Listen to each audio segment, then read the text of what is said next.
వాడి పేరేంటి? నీ ప్రాణం పోయే టైంలో కూడా నా ప్రాణం పోకుండా కరెక్ట్ గా షూట్ చేశావంటే అది ఏ హాస్పిటల్ ఎవరితో చేయిస్తున్నానని తెలుసుకోవడానికే కదా. ఆ? ఒక జీవిని మరో జీవి చంపడం తప్పు కాదు, అదే నేచర్. అందుకే దేవుడు ఒక జీవికి ఆహారంగా ఇంకో జీవిని సృష్టించాడు. చంపడమే తప్పైతే ఎద్దుకి కొమ్ముల్ని, పావుకి విషాన్ని, తేలికి కొంటని ఎందుకు సృష్టించాడు? కానీ ఆ కొమ్ముల్ని, విషాన్ని మనుషులకి ఇవ్వలేదుగా.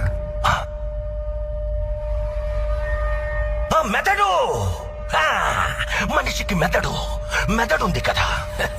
బలవంతుడే బతకగలడు. బలహీనులందరూ కలిసి వాళ్ళని వాళ్ళు కాపాడుకోవడానికి చేసుకున్నదే చట్టం. జింకని చంపితే శిక్ష, మేకని చంపితే శిక్ష లేదు. ఏ జింకలు తక్కువగా ఉన్నాయి, మేకలు ఎక్కువగా ఉన్నాయి.